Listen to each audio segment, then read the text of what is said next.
Question 5 को अगर हम देखें तो एक बार देख लेते हैं कि इस क्वेश्चन में क्या कहा गया, फिर इसका सॉल्यूशन देखेंगे कि उसे सॉल्व कैसे करा जाए।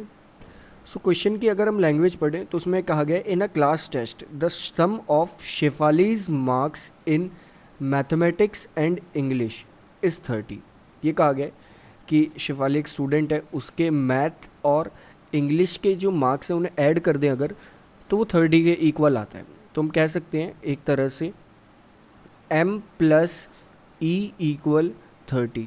हमने यहाँ पर m मान लिया है, मैथ्स में उसके कितने मार्क्स हैं, मैथ्स में इसके जितने मार्क्स हैं उसे m मान लिया है, एंड e मान लिया है यहाँ पर जो उसके इंग्लिश में मार्क्स हैं। सो m प्लस ई यहाँ पर 30 के इक्वल आना चाहिए, ये चीज़ हमें पता है।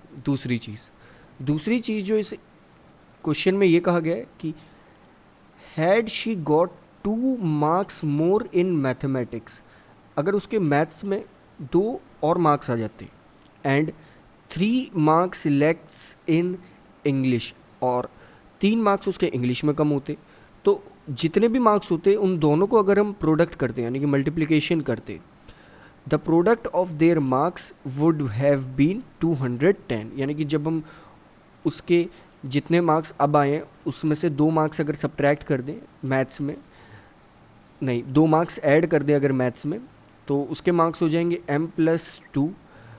और इसकी मल्टीप्लिकेशन जब हम इंग्लिश में अगर उसके 3 मार्क्स कम आते उसमें कर दें, तो इंग्लिश में 3 मार्क्स कम कितने होंगे, e-3। तो ये आना चाहिए 210 के इक्वल। अब एक चीज़ हम यहाँ से क्लियरली देख सकते हैं कि जो यहाँ पर है वेरिएबल्स, वो 2 वेरिएबल्स हैं, एक वेरिएबल नहीं है। तो हमें कुछ ऐसा करना चाहिए जिससे ये एक वेरिएबल में कन्वर्ट हो जाए, 2 वेरिएबल हमारे पास ना रहे। सो हम क्या करेंगे, हम अब सब्स्टिट्यूशन वाला मेथड यूज़ करेंगे। सब्स्टिट्यूशन वाला किस तरह से, सब्स्टिट्यूशन मतलब कुछ नहीं होता, आपको किसी की जगह किसी और को पुट करना होता है।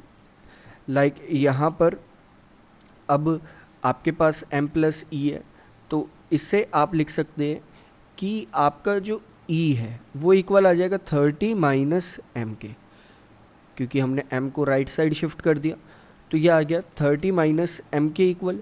तो अब हम इस इक्वेशन में e की जगह 30 माइनस m भी लिख सकते हैं, क्योंकि e 30 माइनस m के ही इक्वल है।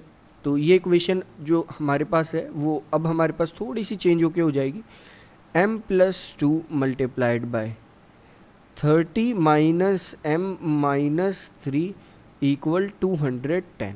ये हमारी इक्वेशन अब जो नई इक्वेशन है वो हो जाएगी। जब हम इसे सॉल्व करेंगे तो हमारा जो सॉल्यूशन होगा वो आ जाएगा m+2 multiplied by 27 minus m equal 210।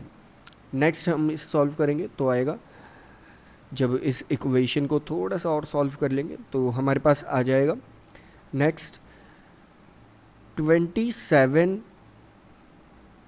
m minus m square plus 54 minus 2m equal 210। अब ये सारी चीज़ें कहाँ से आई, बस मल्टीप्लिकेशन करने से आ जाएंगी ये सारी चीज़ें। नेक्स्ट ये हो जाएगा हमारे पास minus m square 27m minus 2m हो जाएगा, प्लस 25m प्लस 54 यहाँ पर है, और 210 जब राइट साइड आ जाएगा, राइट साइड से शिफ्ट होके एक तरह से लेफ़्ट साइड आ जाएगा, तो वो माइनस 210 हो जाएगा। तो 54 माइनस 210 हमारे पास आ जाएगा माइनस 156। तो हम इसे डायरेक्टली लिख देंगे माइनस 156 इक्वल 0। तो एक तरह से हमारी यहाँ पर अब ये क्वाड्रेटिक इक्वेशन आ चुकी है। और क्वाड्रेटिक इक्वेशंस को तो सॉल्व करना बहुत इजी होता है, हम क्वाड्रेटिक फॉर्मूले का यूज़ करके इन क्वाड्रेटिक इक्वेशंस को सॉल्व कर लेंगे। सो जब आप क्वाड्रेटिक इक्वेशन को इसको सॉल्व करोगे क्वाड्रेटिक फॉर्मूले का यूज़ करके, जहाँ पर आपको a पता है क्या है, -1 है, b पता है क्या है 25 है, एंड c पता है आपको -156 है। और इसे जब आप क्वाड्रेटिक फॉर्मूले के अकॉर्डिंग इसे सॉल्व करोगे तो आपके जो रूट्स आएंगे यहाँ पर, जो रूट्स की आपकी वैल्यूज़ आएंगी यहाँ पर, वो आ जाएगी m की वैल्यू एक तो 12 एंड m की वैल्यू एक और आएगी, दैट इज़ 13। तो m की यहाँ पर आपके पास दो वैल्यूज़ आ जाएंगी। सो एक तरह से उसके मैथ्स में 12 मार्क्स भी हो सकते हैं, मैथ्स में 13 मार्क्स भी हो सकते हैं। लेकिन अगर उसके मैथ्स में 12 मार्क्स हैं, तो हमने देखा था कि मैथ्स प्लस इंग्लिश के 30 होने चाहिए, तो उसके इंग्लिश में होने चाहिए 18 मार्क्स, एंड अगर उसके मैथ्स में 13 है तो उसके इंग्लिश में होने चाहिए 17 मार्क्स। और ये दोनों इक्वेशंस ऊपर वाली इक्वेशंस को सेटिस्फाई करेंगी जो हमें ऊपर इक्वेशन गिवन है। Like maths plus 2 multiplied by English minus 3 210 आना चाहिए। तो मैथ्स प्लस 2 यानी कि इसमें 14 multiplied by English minus 3 that is 15, ये 210 के इक्वल आएगा। सेम इसी तरह से यहाँ पर भी मैथ्स प्लस 2 यानी कि 15 इंग्लिश माइनस 3 यानी कि 14, ये दोनों की मल्टीप्लिकेशन भी 210 के इक्वल होगी। इसका मतलब जो हमने मार्क्स कैलकुलेट करे वो उसके एग्जैक्ट मार्क्स हैं जितने उसने स्कोर करे हैं। या तो उसके मैथ्स में 12 मार्क्स हो सकते हैं तो इंग्लिश में 18 होने चाहिए, और या तो उसके मैथ्स में 13 मार्क्स हो सकते हैं तो इंग्लिश में 17 मार्क्स होने चाहिए।